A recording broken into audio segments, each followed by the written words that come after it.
इसके पहले की क्लास में हम लोगों ने राष्ट्रीय बाल अधिकार संरक्षण आयोग के बारे में पढ़ा था, ठीक है। उसकी एकदम डिटेल में हम लोगों ने जानकारी देखी थी और लगभग आपके यूनिट 10 में जो चीज़ें आपको दी गई हैं उन यूनिट 10 के अंदर अगर आप देखोगे तो जितनी राष्ट्रीय संस्थाएं आपको पढ़ना है उतनी ही मध्य प्रदेश स्टेट की भी आपको संस्थाएं पढ़ना है। अगर राष्ट्रीय बाल अधिकार संरक्षण आयोग आपने राष्ट्रीय लेवल का पढ़ा है तो आपको स्टेट लेवल का भी पढ़ना है और स्टेट लेवल में हमारे मध्य प्रदेश में भी बालक अधिकार संरक्षण आयोग लागू हुआ और उसका आयोग एक बना, उसी को आज हमको पढ़ना है। कुछ विशेष कॉन्सेप्ट नहीं है। अगर आपने राष्ट्रीय बाल अधिकार संरक्षण आयोग को बहुत अच्छे से पढ़ा है तो सारी की सारी चीज़ें आपके साथ एक दूसरे से लिंक होने वाली हैं। इसलिए देखेंगे हम यहाँ पे कि क्या है बालक अधिकार संरक्षण आयोग, वो भी कहाँ का, मध्य प्रदेश का। सबसे पहले शुरुआत करेंगे कि क्या पढ़ने वाले हैं आज हम। मध्य प्रदेश राज्य बाल अधिकार संरक्षण आयोग, मतलब ये जो आयोग पढ़ेंगे हम, ये केवल और केवल मध्य प्रदेश के बारे में हम पढ़ रहे हैं। राष्ट्रीय आयोग के बारे में हम लोग पढ़ चुके हैं, मध्य प्रदेश के बारे में हम लोग देख रहे हैं। Madhya Pradesh state commission of child rights, ये सारी चीज़ें आपको पता है, चाइल्ड प्रोटेक्शन राइट्स होना चाहिए था लिखो वहाँ पे, ठीक है। शुरुआत करेंगे इसके गठन की। अगर हम राष्ट्रीय बाल अधिकार संरक्षण आयोग की बात करते हैं तो उसका गठन किया गया था 5 मार्च 2007 को। वही अधिनियम है, वही धाराएं हैं, वही सब कुछ है। उसी अधिनियम के माध्यम से बालक अधिकार संरक्षण आयोग अधिनियम जो कि 2005 में लेके आए, इसी अधिनियम के माध्यम से राष्ट्रीय लेवल का भी आपको एक आयोग बनाना था और राज्य लेवल में भी एक आयोग बनाना था। उसी अधिनियम की धारा क्रमांक 17 के अंतर्गत आपको ये प्रावधान दिया गया है कि बालक अधिकार संरक्षण आयोग 2005 की धारा 17 के अधीन प्रत्येक राज्य में राज्य सरकार राज्य स्तर लेवल का बालक अधिकार संरक्षण आयोग का गठन करेगी और उसी अधिनियम के माध्यम से यहाँ पे भी हुआ है। अगर राष्ट्रीय लेवल की हम बात करें तो उसमें धारा क्रमांक 3 के अंतर्गत 5 मार्च 2007 को केंद्र सरकार ने राष्ट्रीय बालक अधिकार संरक्षण आयोग का गठन किया था। चूंकि हम राज्य में बात कर रहे हैं तो केंद्र में केंद्र सरकार ने गठन किया है, तो राज्य में कौन करेगा, राज्य सरकार गठन करेगी। तो हमारे मध्य प्रदेश में इसका गठन कब किया गया है, 22 दिसंबर 2007 को। डेट विशेष रूप से ध्यान रखना है क्योंकि पेपर में आपसे डेट ही पूछा जाएगा। 22 दिसंबर 2007 को बालक अधिकार संरक्षण आयोग अधिनियम कब आया था, 2005 में। उसकी धारा क्रमांक 17 के तहत राज्य सरकार के पास इतना पावर है कि वो एक आयोग का गठन कर सकती है बालकों के हित के लिए, उनके संरक्षण के लिए, उनके संवर्धन के लिए, उनके विकास के लिए। ये आयोग राज्य स्तर में भी गठित किया जाता है।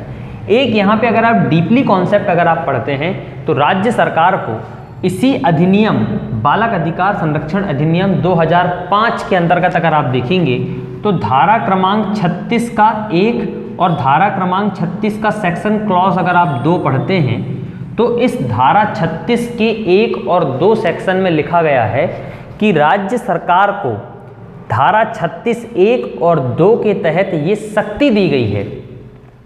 सवाल में अगर आपसे पूछा जाएगा कि कहां से शक्ति प्राप्त हो रही है राज्य सरकार को, तो बालक अधिकार संरक्षण आयोग अधिनियम 2005 की धारा 36 1 और 2 के तहत राज्य सरकार को शक्ति दी गई है कि वह राज्य इसी अधिनियम के अंतर्गत, मतलब बालक अधिकार संरक्षण आयोग अधिनियम 2005 की धारा 17 के तहत आयोग का गठन कर सकता है।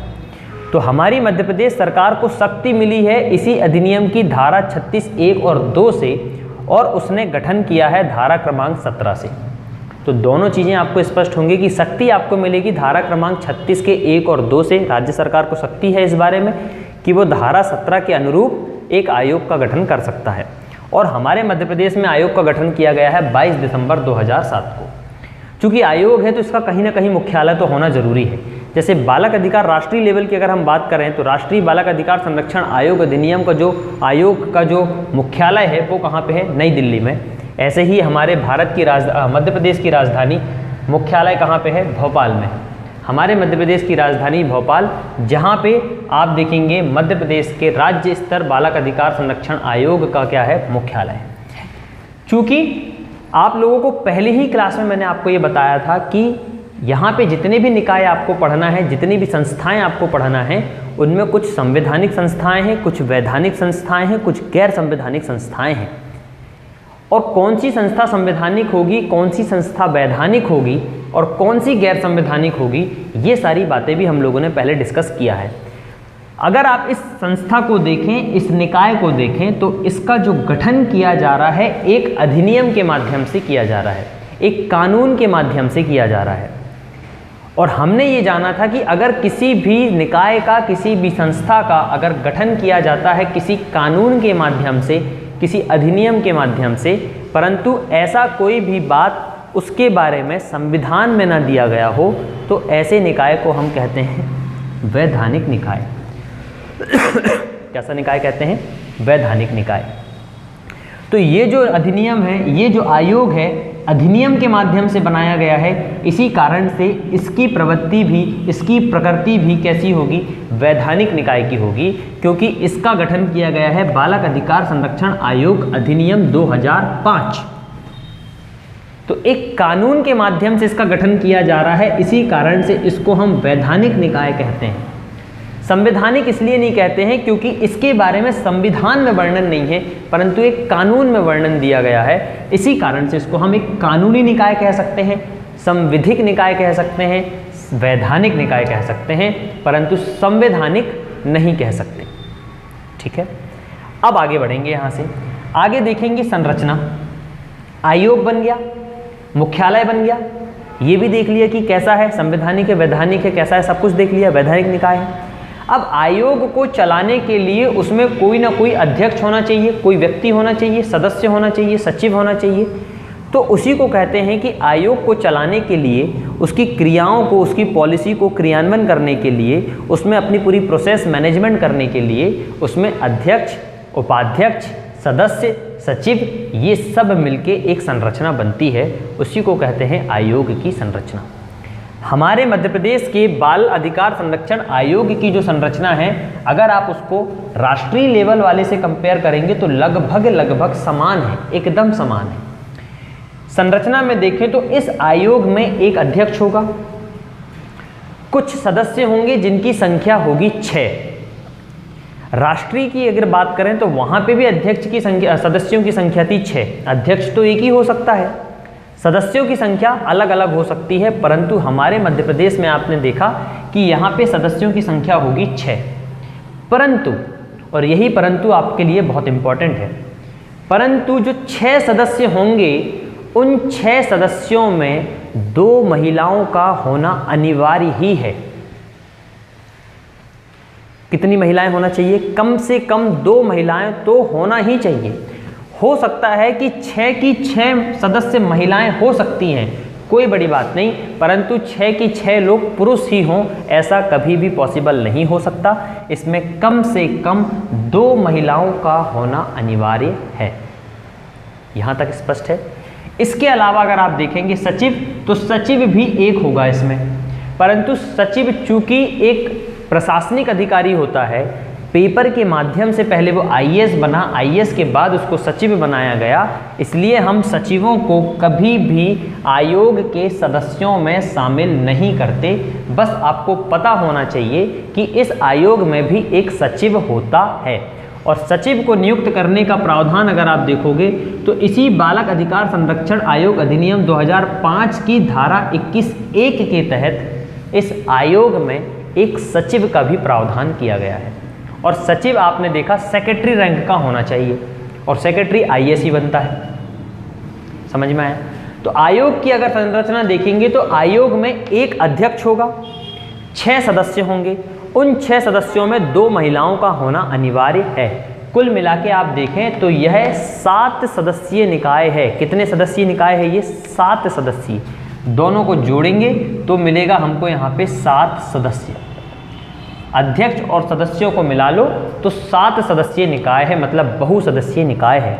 सचिव तो होता है और धारा 21(1) के तहत इसको नियुक्त भी किया जाता है, इसको रखने का प्रावधान भी है, परंतु सचिव को हम आयोग की संरचना के अंतर्गत सदस्यों में शामिल नहीं करेंगे। अगर इन तीनों को जोड़ोगे तो कुल मिला के संख्या तो 8 हो जाना चाहिए था, परंतु सचिव को हम शामिल ही नहीं कर रहे हैं। इसी कारण से आयोग के टोटल सदस्य कितने होंगे? 7, जिसमें एक अध्यक्ष और 6 सदस्य।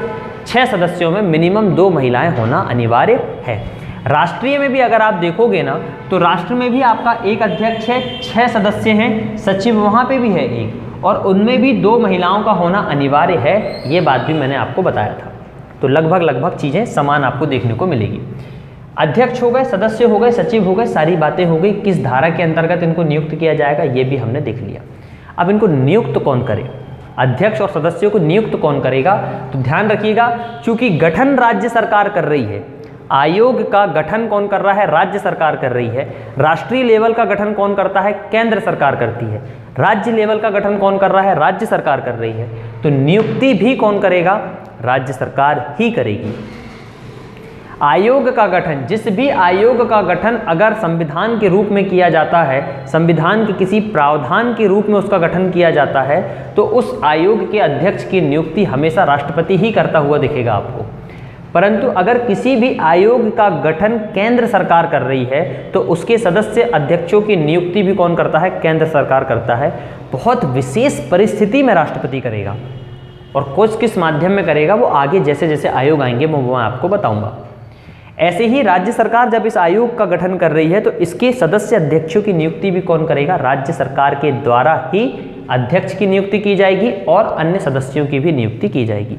सचिव की नियुक्ति नहीं होती। सचिव तो नौकरी वाला व्यक्ति है, उसकी तो पोस्टिंग होती है, उसको नियुक्त नहीं करते, उसकी पोस्टिंग हो जाती है। ठीक है, तो नियुक्ति देख लिया, राज्य सरकार के द्वारा होती है। अब यहाँ पे अध्यक्ष हो गए, सदस्य हो गए, कितने साल तक काम करेंगे ये भी हमको पता होना चाहिए। अगर इनका कार्यकाल देखें तो अध्यक्ष और सदस्यों का अलग अलग कार्यकाल है। राष्ट्रीय बालक अधिकार संरक्षण आयोग के एकदम समतुल्य है, जितना वहाँ है उतना यहाँ पे भी है। अगर आप देखें कार्यकाल में अध्यक्ष का कार्यकाल, तो 2 क्राइटेरिया बना जाता है। एक क्राइटेरिया होता है कि या तो वह 3 वर्ष तक काम कर सकता है, या उसकी अधिकतम आयु अगर 65 वर्ष हो जाती है तब तक। 3 वर्ष या अधिकतम 65 वर्ष, इनमें से जो भी पहले हो जाएगा तो वो रिटायर हो जाएगा। जैसे मान के चलो किसी व्यक्ति की उम्र है 61 साल और उसको अध्यक्ष हमने नियुक्त कर दिया, तो वो अधिकतम कब तक बन सकता है? 64 साल तक। 61, 62, 63, मतलब 61 से 62 1 साल, 62 से 63 2 साल, 63 से 64 तीसरा साल, तो 3 साल हो जाएगा। तो 64 वर्ष की उम्र में वो क्या हो जाएगा? रिटायर हो जाएगा। मान के चलो कोई व्यक्ति 64 साल का अभी वर्तमान में है और उसको अध्यक्ष हमने बना दिया है, तो वो 64 से 65 साल में ही रिटायर हो जाएगा, केवल और केवल 1 साल में ही रिटायर हो जाएगा, क्योंकि उसकी अधिकतम उम्र कितनी हो गई है? 65 वर्ष हो गई है। तो 2 क्राइटेरिया हैं, या तो 3 वर्ष का कार्यकाल होगा, और अगर उम्र के हिसाब से देखें तो अधिकतम 65 वर्ष तक इनका कार्यकाल हो सकता है, इससे अधिक नहीं। सदस्यों की बात करें तो सदस्य 3 वर्ष अधिकतम 60 वर्ष के लिए नियुक्त हो सकते हैं। इनका कार्यकाल 3 साल तक या अधिकतम 60 साल तक के लिए हो सकता है। अब इसमें एक बात और इम्पॉर्टेंट बात है, जैसे कोई व्यक्ति अभी अध्यक्ष बन गया है, तो क्या वो फिर से अध्यक्ष बन सकता है क्या? ये भी एक बात आती है। अगर कोई 58 साल का व्यक्ति अध्यक्ष बन गया है, तो कायदे से उसको तो 61 में रिटायर हो जाना चाहिए था। क्या 61 के बाद भी वो फिर से अध्यक्ष बन सकता है? तो आंसर होगा जी हाँ, बिल्कुल बन सकता है। परंतु ही इंपॉर्टेंट है, परंतु केवल 2 कार्यकाल के लिए ही वह नियुक्त हो सकता है, दूसरे से तीसरा काल नहीं का हो सकता उसका। मतलब कि केवल और केवल 2 कार्यकाल तक ही वह पुनः नियुक्त हो सकता है, इसके बाद उसकी पुनः नियुक्ति नहीं होगी। अगर कोई व्यक्ति 57 साल का व्यक्ति है, तो वह पहले कार्यकाल के लिए नियुक्त होगा 57 से 58, 58 से 59, 59 से 60, मतलब 3 साल तक का कार्यकाल उसका ये हो गया। फिर से वो अध्यक्ष बनेगा 60 से लेके 61, 62 और 63। इसके बाद वह कभी भी आयोग का अध्यक्ष नहीं बन सकता या सदस्य नहीं बन सकता।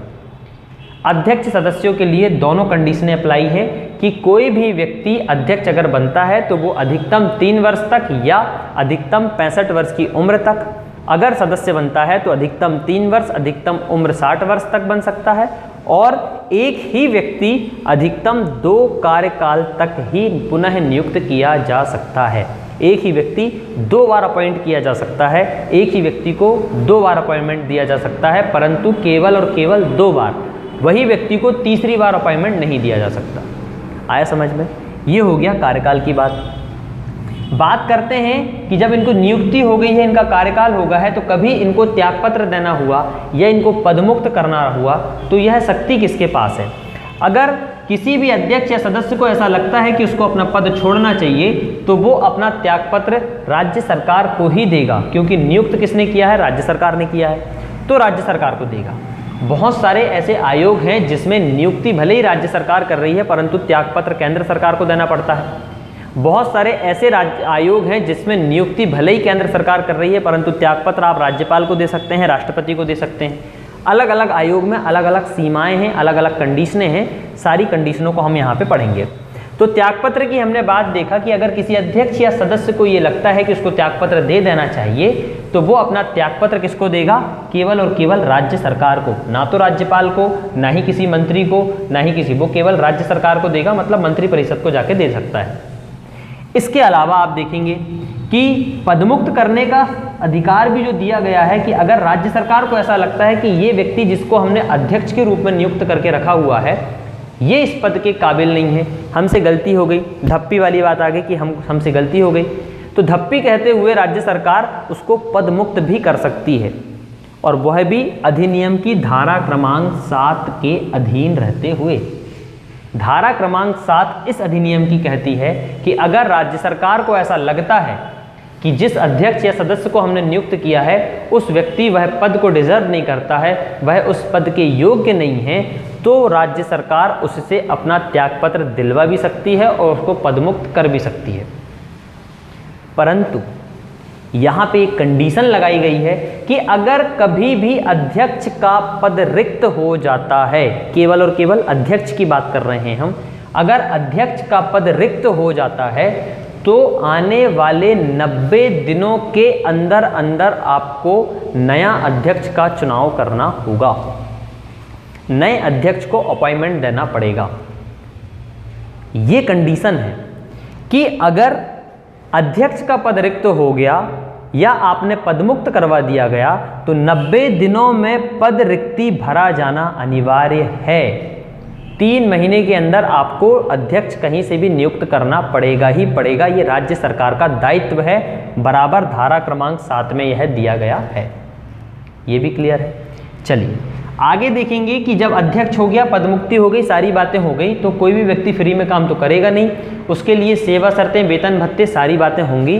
तो सेवा शर्तों की बात हो, चाहे उनके नियम कानून की बात हो, चाहे उनकी वेतनमान की बात हो, सारी चीज़ें कौन निर्धारित करेगा? राज्य सरकार द्वारा निर्धारित किया जाता है। इनकी सेवा शर्तें, इनके वेतनमान, इनके जितने भी नियम कानून होंगे, ये सारे कौन निर्धारित करेगा? राज्य सरकार के द्वारा निर्धारित किया जाएगा। इसके अलावा आयोग अगर 1 साल, इनका जो साल होता है 1 अप्रैल से लेके 31 मार्च तक का वित्तीय वर्ष होता है, ये सब आपको पता है। इसी समय पीरियड के अंदर इस आयोग ने कौन कौन से विशेष काम किए हैं बच्चों के लिए, कौन से विशेष प्रावधान बनाए हैं, क्या इसने साल भर कौन कौन से काम किए हैं, उस सारे कामों की एक रिपोर्ट बनाएगा और उस रिपोर्ट को भी किसे प्रस्तुत करेगा? ये राज्य सरकार को ही प्रस्तुत करेगा। साल भर इन लोगों ने क्या काम किया है, कि हो सकता है कोई कानून बनाया, कुछ किसी कानून के माध्यम से कार्यान्वयन किया, बच्चों के लिए कोई हित का काम किया, कितने अच्छे काम किए, कितने बुरे काम किए, सब पूरा लेखा जोखा इनको बनाना पड़ेगा, जिसको कहते हैं एनुअल रिपोर्ट, वार्षिक रिपोर्ट। इसी वार्षिक रिपोर्ट की अगर टाइमिंग देखें तो ये 1 अप्रैल से लेकर 31 मार्च के बीच की टाइमिंग का होता है। इस वित्तीय वर्ष की पूरी वार्षिक रिपोर्ट तैयार करके आयोग राज्य सरकार को प्रस्तुत करता है कि हमने साल भर ये काम किया। फिर राज्य सरकार की हेडिंग को विधानमंडल में पटकेगा, उसको ले आके चर्चा वर्चा होती रहती है। तो रिपोर्ट किसको प्रस्तुत करेगा? राज्य सरकार को करेगा। इसके अलावा देखेंगे तो ये सारी बातें आपने आयोग के बारे में जानकारी देख लिया है। अगर इसके प्रथम अध्यक्ष की बात करें, जब आयोग बनाया गया तो सबसे पहली बार जिसको अध्यक्ष चुना गया उस व्यक्ति का नाम था डॉक्टर राघवेंद्र शर्मा। मध्य प्रदेश के आयोग की हम बात कर रहे हैं, ठीक है। तो राज्य सरकार ने डॉक्टर राघवेंद्र शर्मा को पहली बार मध्य प्रदेश बाल अधिकार संरक्षण आयोग का अध्यक्ष नियुक्त किया। तो पहला अध्यक्ष आपसे पूछा जाएगा, वर्तमान में कौन है ये आप लोगों का काम है कि आप जाएं सर्च करें कि वर्तमान में कौन है, क्योंकि पेपर के समय हो सकता है कि वर्तमान अध्यक्ष बदल जाए, इसलिए मैं आपको यहाँ पे बता नहीं रहा हूँ। अगर बता दूंगा तो आपको वही नाम ध्यान रहेगा, ठीक है। तो अभी जाना कि वर्तमान में कौन है, नेट में सर्च कर लेना, आयोग की वेबसाइट में जाना, वहाँ पे आपको वर्तमान अध्यक्ष मिल जाएगा।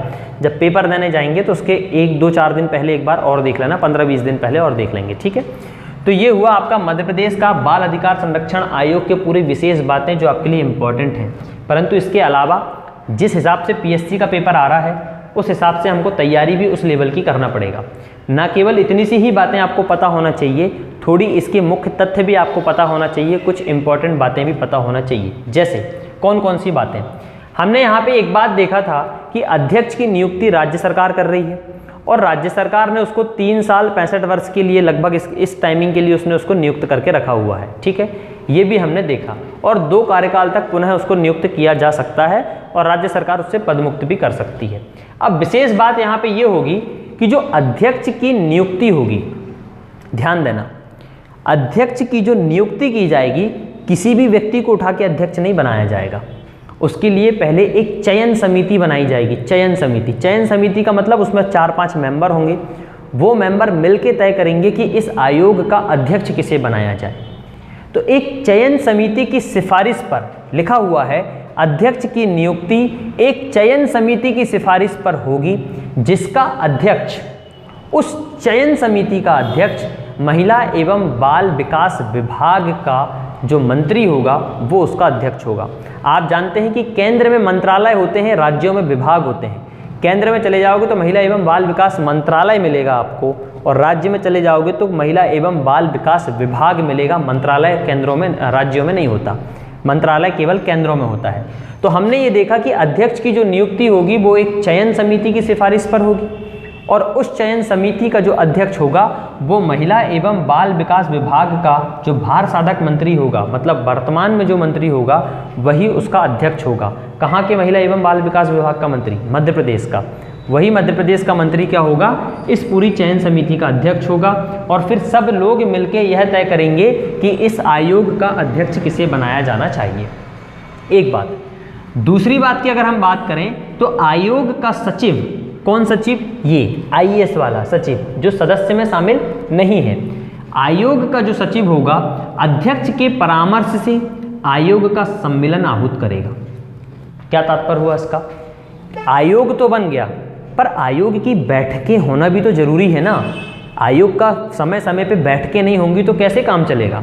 तो उन बैठकों को आहूत करने का काम किसका होता है? सचिव का होता है। पर सचिव अपनी मनमर्जी से कभी भी कोई भी सम्मेलन नहीं बुला सकता, कोई भी कभी भी कहीं पे भी सत्र नहीं लगवा सकता। उसके लिए सचिव को सबसे पहले अध्यक्ष से परामर्श करना पड़ेगा। जैसे सचिव मान के चलो कोई व्यक्ति है, उसने देखा कि आयोग के सम्मेलन का टाइम हो चुका है, आयोग का आहूत करना पड़ेगा, आयोग के सभी सदस्यों अध्यक्षों को इकट्ठा करना पड़ेगा ताकि हम कुछ कार्य कर सकें। अब चूंकि सचिव को पता है कि आयोग का सम्मेलन करना जरूरी है तो सचिव डायरेक्ट अनाउंसमेंट नहीं करता। सबसे पहले वो अध्यक्ष को जाके बोलेगा कि सर आयोग के सम्मेलन का टाइम हो चुका है, कहाँ करना है, कैसा करना है, ये सारी दोनों मिलके आपस में परामर्श करेंगे, दोनों एक दूसरे से बातें करेंगे और बातें करने के बाद सचिव ही क्या करेगा? आयोग के सम्मेलन को आहूत करेगा।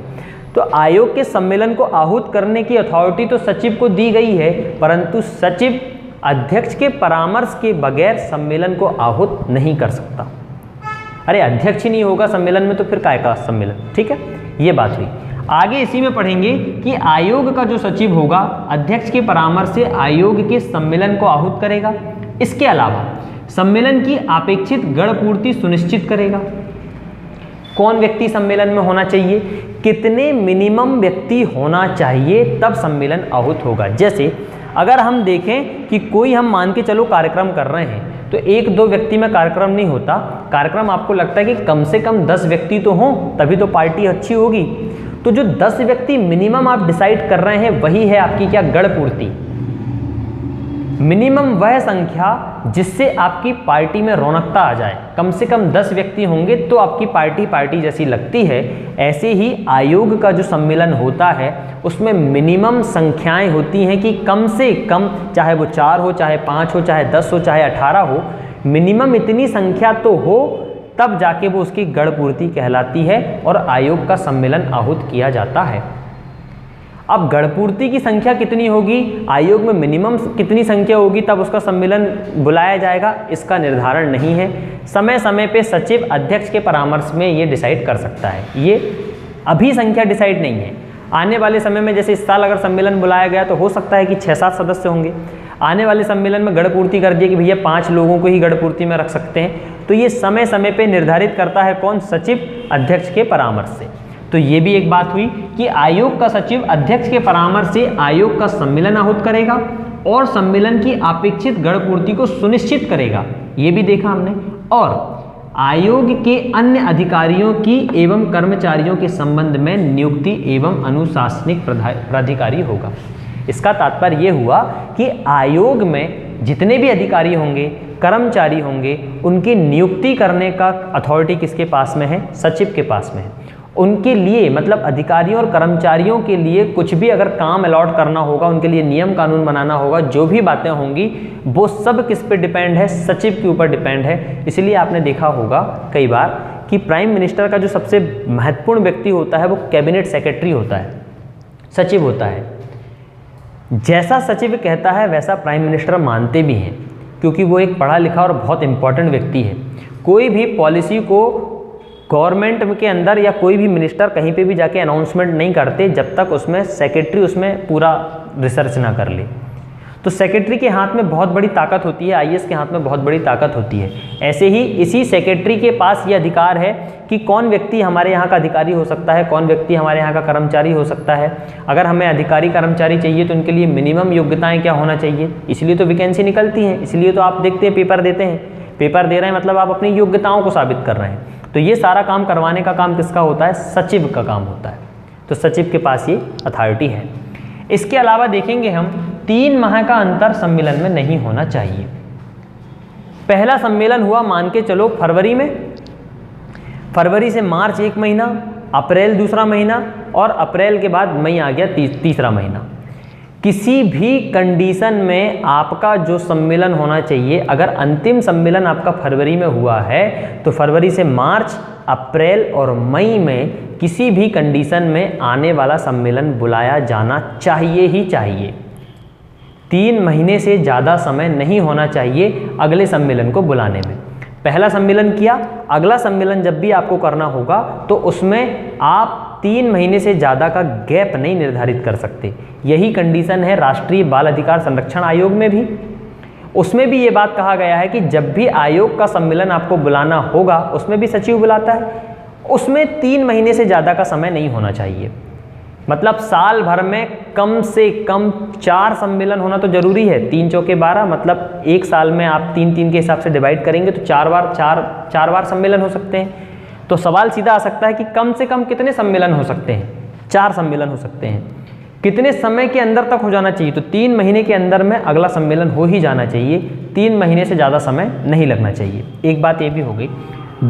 तीसरी और सबसे इम्पॉर्टेंट बात कि मान के चलो कि हमारा अध्यक्ष नियुक्त हो गया, परंतु नियुक्ति के कुछ समय बाद अध्यक्ष को तबीयत खराब हो गई या अध्यक्ष की कुछ ऐसी सिचुएशन आ गई कि वो अब अध्यक्ष के पद में नहीं रह सकता। मान के चलो पैरालिसिस हो गया, मान के चलो दिवालिया घोषित हो गया, पागल हो गया, एक्सीडेंट हो गया, विकलांग हो गया, कुछ भी हो सकता है, भगवान न करे किसी के साथ हो, पर हम कंडीशन है क्योंकि हमको पढ़ना है। अगर अध्यक्ष की नियुक्ति के बाद अध्यक्ष अपने ही पद के लिए अयोग्य हो जाता है, अयोग्य का मतलब कि कभी उसके साथ कुछ ऐसी घटना घट जाए जिससे वो उस पद में नहीं रह सकता अब, तो स्वाभाविक सी बात है कि एक व्यक्ति ऑलरेडी अध्यक्ष बना था परंतु वो काबिलियत अपनी सिद्ध नहीं कर पाएगा क्योंकि वो अयोग्य घोषित हो गया, तो पद आपका क्या हो गया, रिक्त हो गया।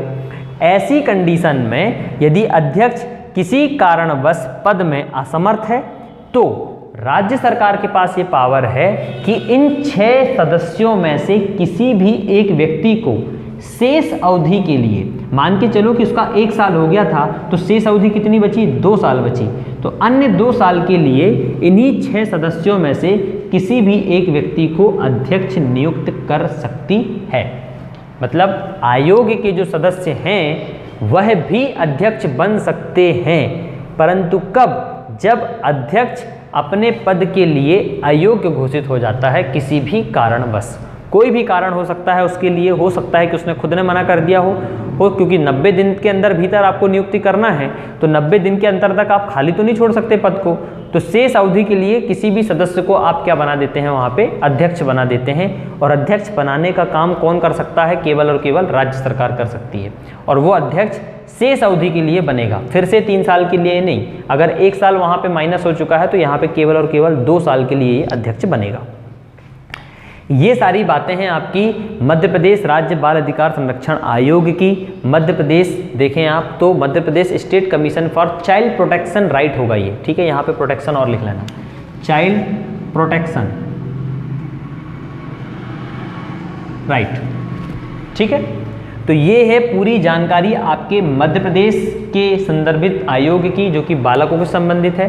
ऐसा ही हमने एक नेशनल आयोग को पढ़ा था, इसी का नेशनल आयोग पढ़ा है। दोनों को कंपैरिजन करके पढ़ना है। अगर आपको ये पता है तो वो भी पता है, वो पता है तो ये भी पता है, दोनों की चीज़ें हैं। बस डेट, केंद्र सरकार, अध्यक्षों के नाम, ये आपको थोड़ा सा डिफरेंट होता है, बाकी सारी कहानी लगभग समान है, ठीक है। इसके बाद देखते हैं हम कोई अगला आयोग।